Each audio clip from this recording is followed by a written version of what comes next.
We had to think like on a really granular level. Okay, so if Bob's going to come here and drop off his paperwork, well, how do we get the paperwork from Bob? How do we digitize this paperwork? Where do we store it before it's digitized? Then when we give it back to Bob, how do we give it back to Bob? How do we make sure we haven't lost any receipts?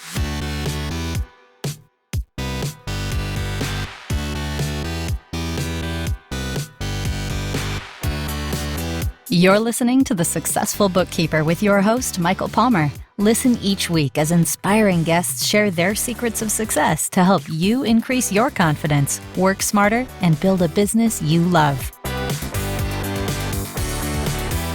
This episode of The Successful Bookkeeper is brought to you by PureBookkeeping.com, the proven system to grow your bookkeeping business.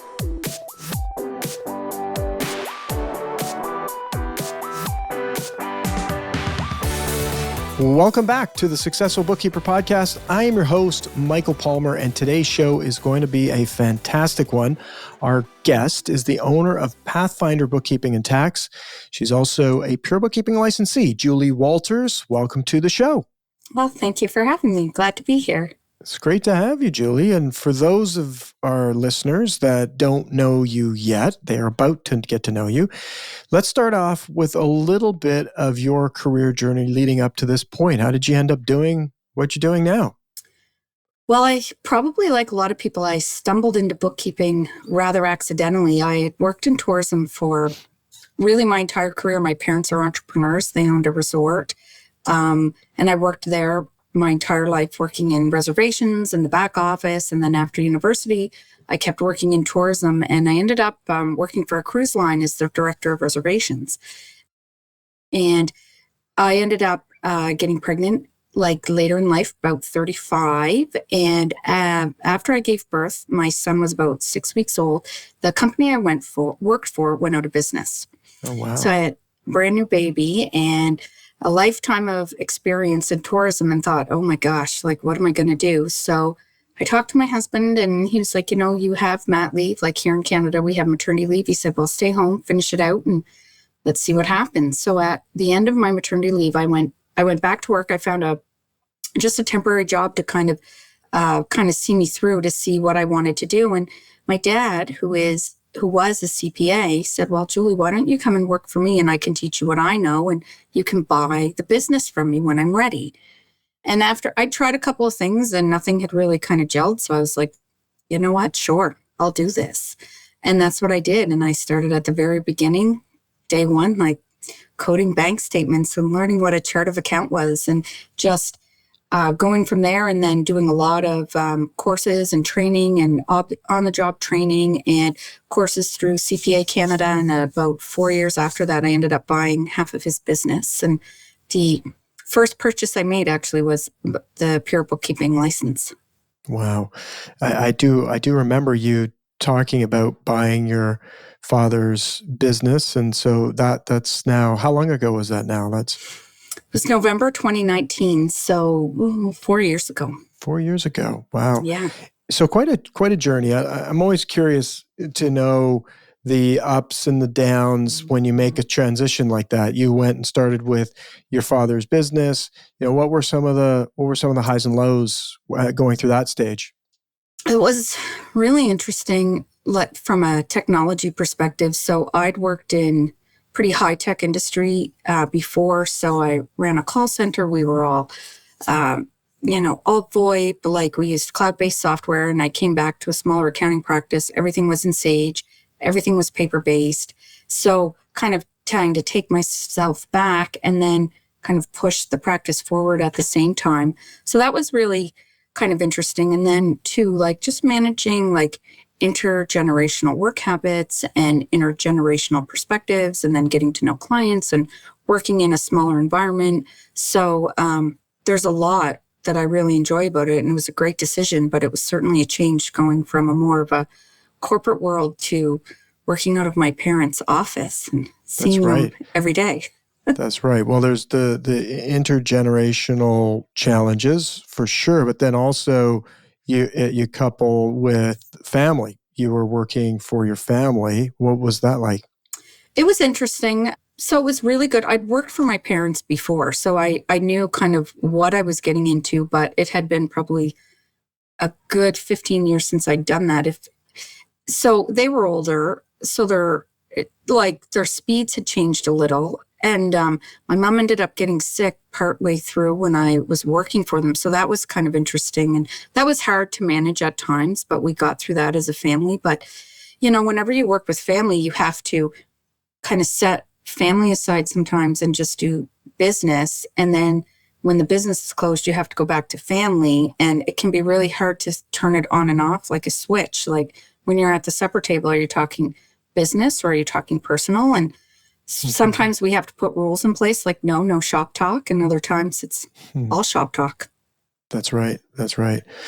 Well, thank you for sharing. I know we've had a few guests on that have had family and very, very similar comments. And then you jumped in and you bought half of the business. Tell us a little bit about that transition. So I bought the bookkeeping side of the business. He's a CPA, so he did corporate tax returns like T2s, and I wasn't interested in that side. I just wanted the bookkeeping side, so the monthly clients. So when I bought the business, there was about probably 10 or 12 clients. So monthly bookkeeping, like full cycle bookkeeping and payroll. So I started out and it was myself and one other person part-time, and the business really quickly grew. And one of the challenges I had right at the beginning was because I had bought this business that had been in existence for 30 years, I bought a lot of history, but there was no room for new history. So new paperwork, new storage, where are we going to put all the receipts and everything that clients are dropping off? So I really quickly had to make a decision. What do I do in terms of storage for all of this paper that's being dropped off? And I said, well, I can build a barn, or I can rent a storage unit, or I can go with online storage. And it's very obvious. I mean, I went with online storage, but I thought you would have bought the barn. Yeah. I think that would have been fun. So did my dad. So I just, I went from there. And because I went with online storage, it then brought forward changes of, okay, well, what does it look like if we integrate with bookkeeping software? And we can't really do that with Sage. So what are some other options in the marketplace? And it just snowballed and led me down a path that I'm really grateful for, but it was a lot of change. Yes. Sounds like it. So you went fully into online storage and the digital firm. And what was that like? Did you have challenges? What were some of the bumps and? Oh, it took about a year and a half to really make the transition, because I tried to time it with everybody's year end. So if the year end was July, I wouldn't move them out to Sage until the new year end. So it was a timing issue. And then it was also, so I bought the business in November 2019, and then in March 2020, the pandemic hit. So the business was 4 months old, and I'd moved some clients, hadn't moved many, realized that I had to kind of accelerate this movement just because of the challenges related to meeting in person and challenges related to working from home. So, we had to think like on a really granular level. Okay, so if Bob's going to come here and drop off his paperwork, well, how do we get the paperwork from Bob? How do we digitize this paperwork? Where do we store it before it's digitized? Then when we give it back to Bob, how do we give it back to Bob? How do we make sure we haven't lost any receipts? So I bought stamps that say scanned. I have Ziploc baggies, big ones from Amazon that I return everything in. Like we built out this process, me and my team, and it's a great process, but it took a while, and we had to you have to think through every detail. And so that was our internal process, but then working with clients to try and help my clients understand why we were making this switch and help them understand where it could be a good fit for them, or no, don't worry. Yes, we're using some tech, but it's still okay. We're still going to do your books. You're still going to get your monthly reporting. So there was kind of training and reassurance that had to happen at the same time. We'll get back to the interview right after this word from our sponsor. If you're a small business owner, this is for you. Running a business is just plain hard. Endless to-do lists, employees to take care of, and your ever-present bottom line. So first of all, kudos to you for staying on top of it. Now I want to tell you about Gusto. Gusto built an easier and more affordable way to manage payroll. benefits, and more. They help over 300,000 businesses by taking the pain out of tasks like automated payroll, tax filing, direct deposits, health insurance administration, 401k, onboarding tools. You name it, Gusto makes it easy. And they really care about the small business owners that they work with. Their support team is attentive and helpful. And since money can be tight right now, you'll even get 3 months free. Just go to gusto.com/The Successful Bookkeeper and start setting up your business today. You'll see what I mean when I say easy. Again, that's 3 months of free payroll at gusto.com/The Successful Bookkeeper. Thank you for hearing from our sponsor. Now let's get back to the interview.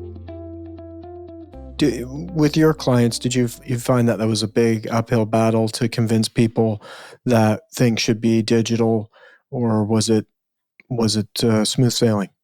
It was a bit of 50-50. I had some that were really happy to not make changes. I had others that really understood the predicament that I was in, and I had a lack of storage. So it was really necessitated by this lack of storage. And then, like when the pandemic hit, it kind of everywhere I'm from, it's a pretty rural community. So we I feel like we're a little behind on technology, say, to more urban counterparts. So it kind of forced us as a community to catch up. So the timing from that perspective, it was A1, but there were certainly questions about security or just trying to, I guess, just reassure people that their information was still secure. And once we got a month or two under our belt, and every client kind of went through the same process after a month or two, most people were fine. And now it's a condition of service that I have. If you want to become my client, we use these digital processes, and I have clients now searching me out for it specifically, which is kind of interesting, I guess. I never expected that. It was just kind of what's happened. Wow, that's remarkable, and definitely nice to have people searching you out for your system, right? Yeah. Really, because we are in a rural community, but I do have clients that, even though we live close to each other, I never see. We're virtual for them, which is interesting. I probably see them more at the grocery store or out and about than I would hey, you're one of my clients. Get to meet you. Yeah. Never face to face. That's amazing. Yeah. It's amazing. A crazy world that we're living in. That's for sure. Now, you also mentioned you purchased Pure Bookkeeping. Tell us a little bit. Why did you do that? How has that helped you? And I imagine through that transition would have been interesting as well. Well, when I first, my very first day working for my dad, I mentioned I coded bank statements. So I had this one client, and he gave me the chart of accounts, red pen, coded it, entered it in Sage, did everything. I was like, I got this. I understand this. I get this. And then I got the next client. It was completely different. Nothing was documented, different chart of accounts, revenue recorded differently, expenses recorded differently. It was just the complete opposite experience. And then third client, same thing, fourth client. And I lived that experience of having inconsistencies from client to client. And then as I was training and taking all of my courses and writing exams, I would have to travel to Halifax. It's about a 3-hour drive away to write exams. So I just had time to kill. And I found the Successful Bookkeeper podcast, and I listened to it, and it talked a lot about best practices. So I was like, okay, this makes sense to me. These are the challenges I'm experiencing. So Pure Bookkeeping has been such a game changer for us in terms of the naming conventions, the file structures, the liability clearing accounts, policies in relation to source documents, the client to advise accounts. We use it every day. And it took a while to implement, and I implemented it in chunks on a per client basis. And we love it. That's great to hear, and always nice to hear it. I can hear the system in you, and just the way you applied system to taking your firm digital, same kind of concept, and now you're being searched out for that kind of digital and also a remarkable system to bring clients on. Now, you have team. Tell us a little bit about the team? Did you always have team? Did you, what did that look like? Did those people come from the family business over to you, or did you have to start from scratch? Love to hear that story.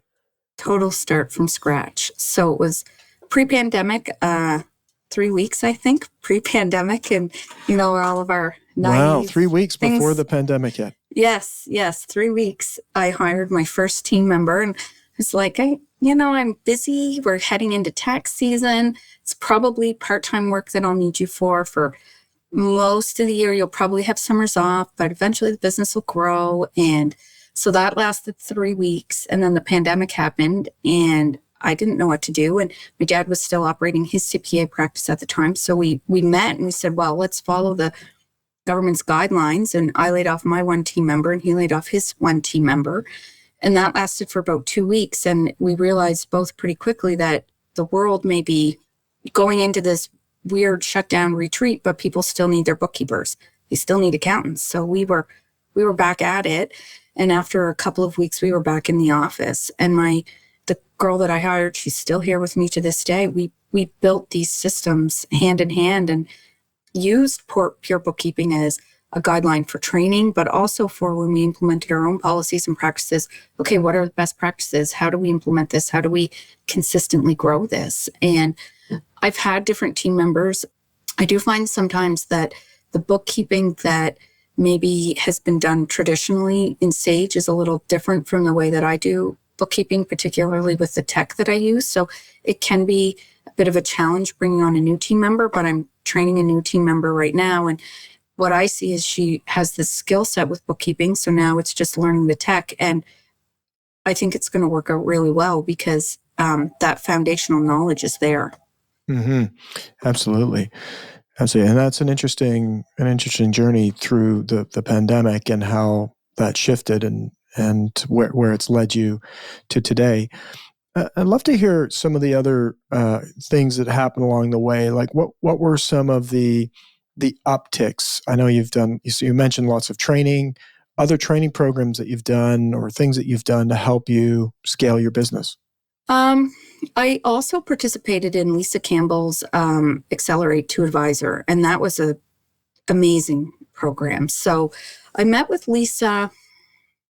It was in the spring. I feel like it was in 2020, and I was in, what a lot of bookkeepers recognize, like that overwhelm, trying to manage checklists and make sure payroll is happening. And are we calculating taxes at the right time? Trying to manage everything in my head and get pure bookkeeping implemented at the same time and manage this pandemic and move everybody out of Sage. And it was a lot. And I met with Lisa and she was like, well, Julie, if you don't make any changes now, what's going to stop you from being in the same spot 12 months from now? Like, what are you going to do?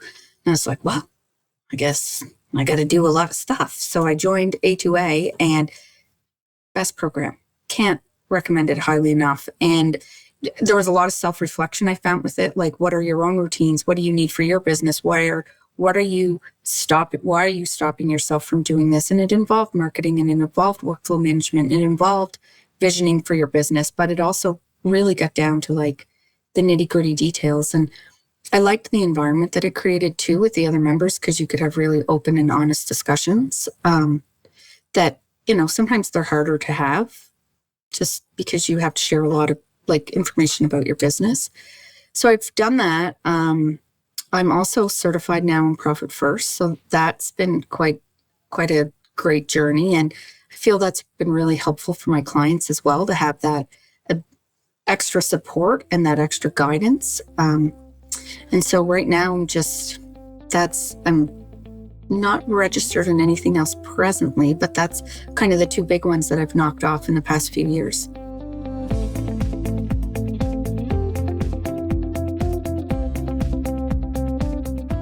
Very, very cool.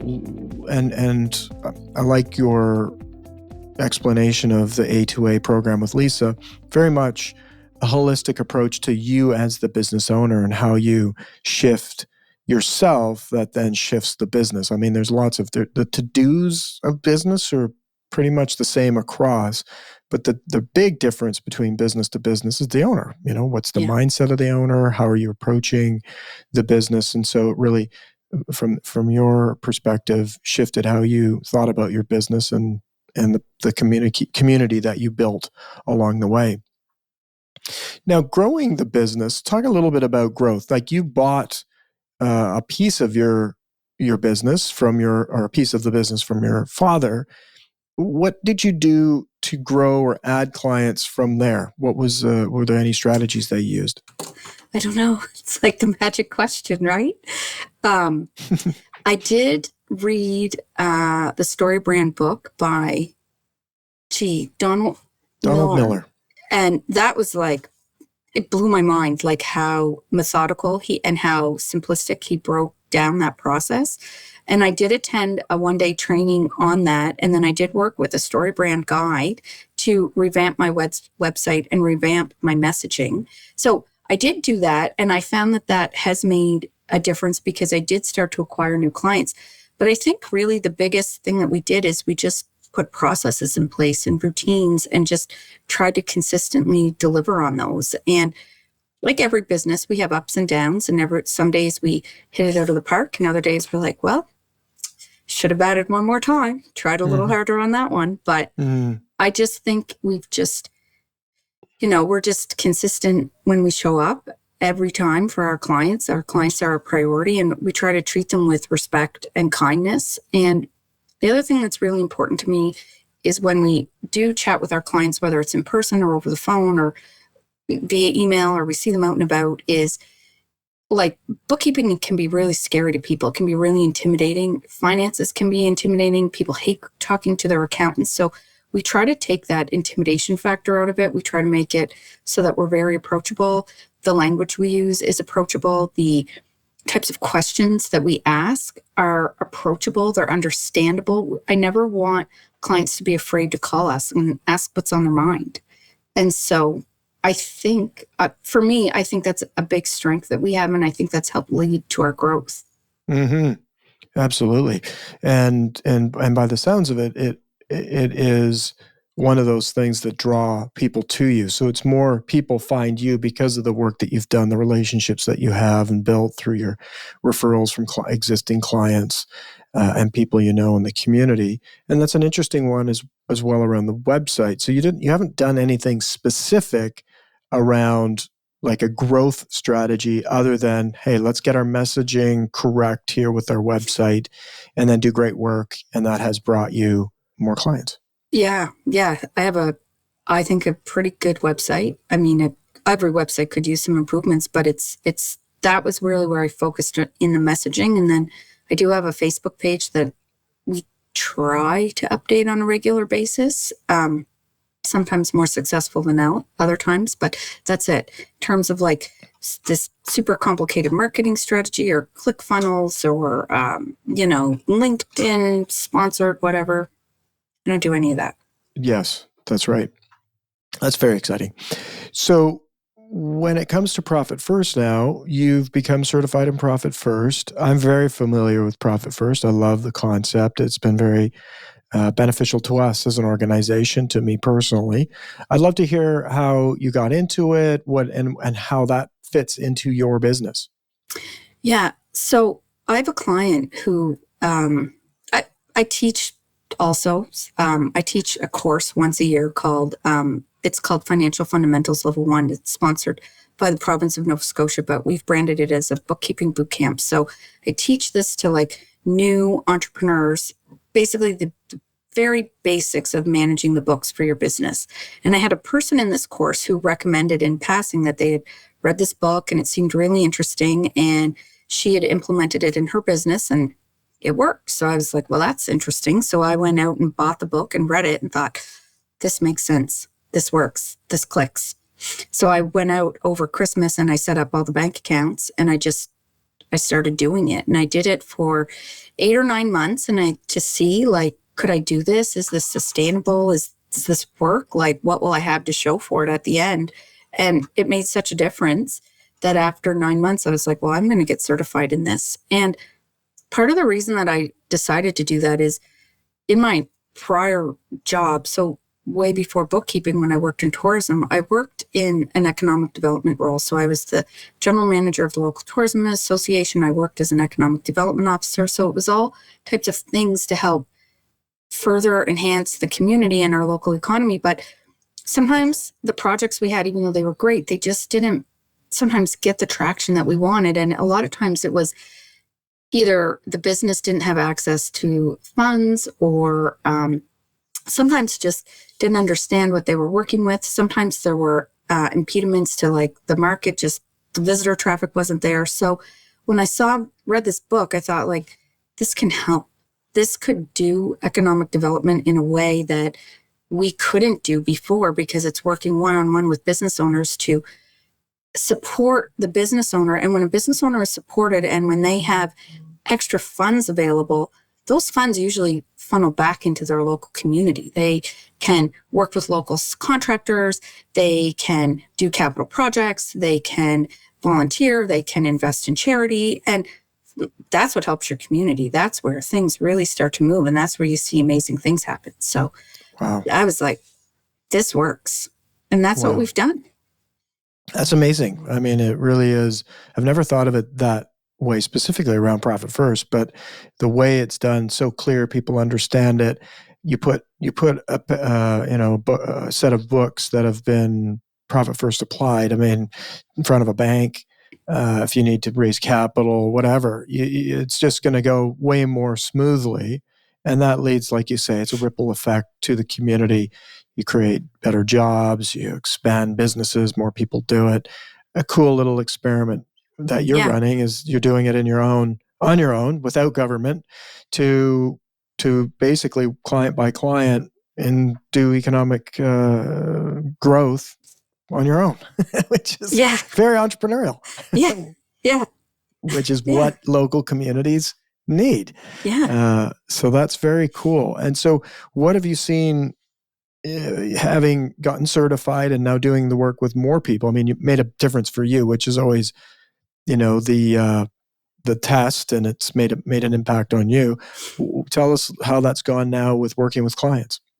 So I kind of look at it through two folds. Is one, like my one-on-one work with clients, what has the impact been with them? And then just more general community education and knowledge building. So one-on-one work with clients it's been amazing to see people, their businesses have become healthier. Debts have been paid off, like mortgages. Dreams have come true. And I know that sounds like kind of corny, but things like, I've, been able to purchase a camp, or I'm going to go on vacation, or I'm going to, do these things that I've never been able to do or have always wanted to do. So that's been super rewarding. It's also seeing it as clients being able to use it as a guide for how they want to grow their business, how they want to structure their pricing, how they analyze their expenses. It becomes a really strong framework for figuring out, does this work for you or does this not work for you? And I find with my clients, it helps a lot as a confidence booster too, right? Mm-hmm. So a lot of times people will say, oh, I don't know, Julie, I don't know if we can do that, or that's not done here, or this or that. And I get to say, well, let's think about this and let's chat about why or why not. And it can really challenge you to think differently about yourself and what your goals are and what you want to accomplish. So that's the one-on-one work that I do. And then what I also do is I try to do general education. So through the course that I teach, or if I'm asked to do a speaking engagement, I'll do usually some version of income targeting, where sitting down with either one-on-one or with a group of entrepreneurs, and we figure out, okay, how much does it cost to live here? What's rent? What's car payment? What's groceries? What's vacation budget? How much are you spending on your children? So we come up with this really robust picture of, what a healthy lifestyle would look like. Not one that's at the poverty line, but not one that's, going, out on crazy adventures every weekend, like a normal family. And okay, then in order to have that as a family, what kind of business do you need to support that? And is that a business that you want? Are those revenue levels, are they obtainable? And they are obtainable. What do you need for staff? What do you need for team? What are you going to expect for expenses? And it really ushers in, I find, a really good decision-making framework. And you can have I see lights, like the lights just click on all the time when we do this. It's really great to be able to help people through that.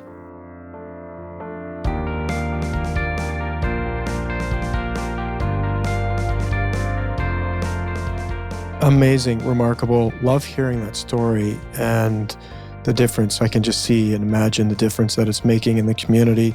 Financial literacy at any level is going to just improve the community and people's lives, right? When, having seen it myself and how it impacts things when it's broken down, very simple. It's done in a way that others can understand. And it's very valuable to entrepreneurs.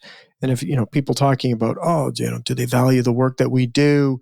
When you're doing that kind of work, it's very valuable beyond the imagination, right? Because when someone can get the things that they want in life, it's valuable. What would someone pay to be debt-free, to have the ability to go on vacation or buy real estate or do the things that are important to them?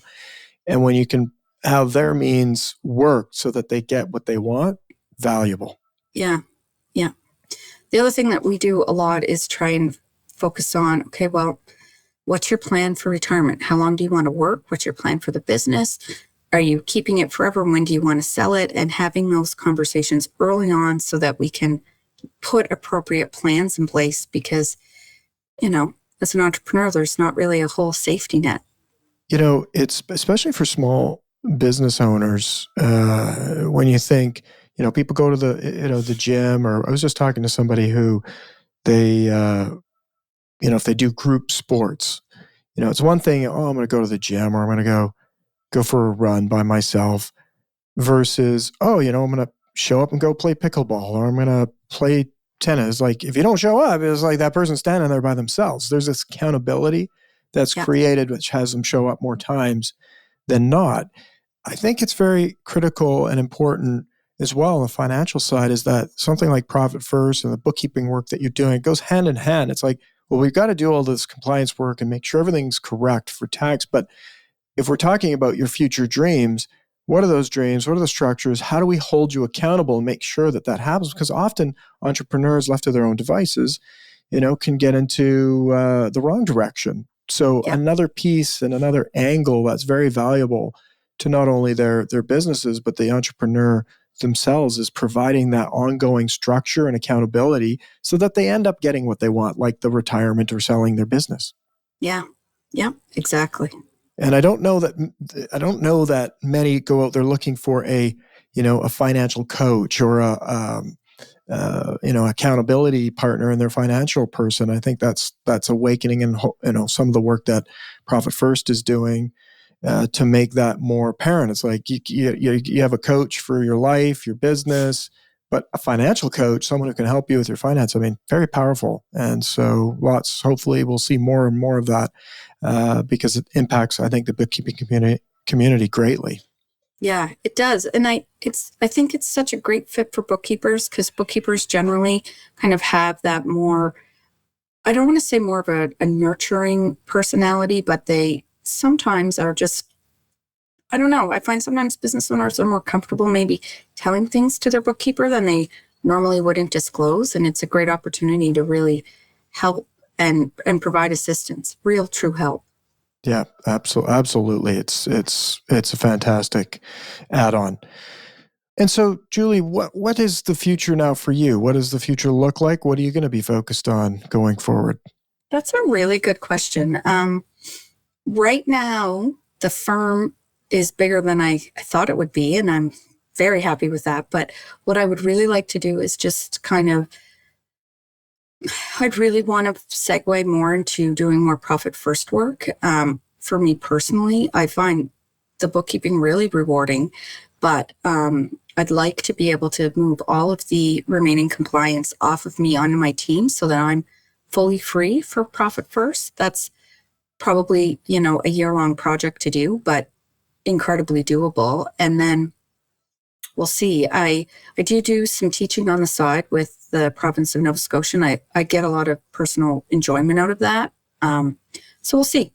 But for now, it's onward with our bookkeeping and, onward with our clients and integrating Profit First into the firm and we'll see what that looks like in a few years. Very cool. Julie, this has been absolutely our pleasure listening to you, hearing about your journey. You've built a very wonderful business and took something from your father's legacy, your family's legacy, and then added on to that and built it into a digital firm that's now growing and impacting the community in many, many ways, which is just such a heartwarming story. I want to thank you for your generosity and coming on the show and sharing that with us today.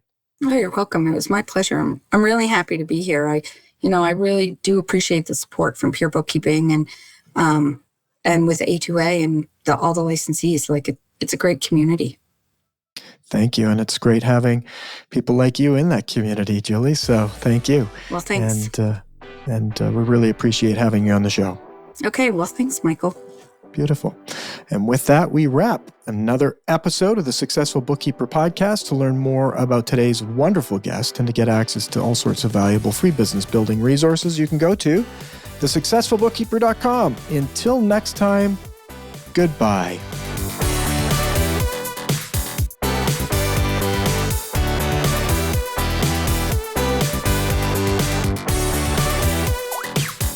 You've been listening to The Successful Bookkeeper with Michael Palmer. For more information and to download the resources mentioned in this episode, please visit us at thesuccessfulbookkeeper.com. Thank you for listening.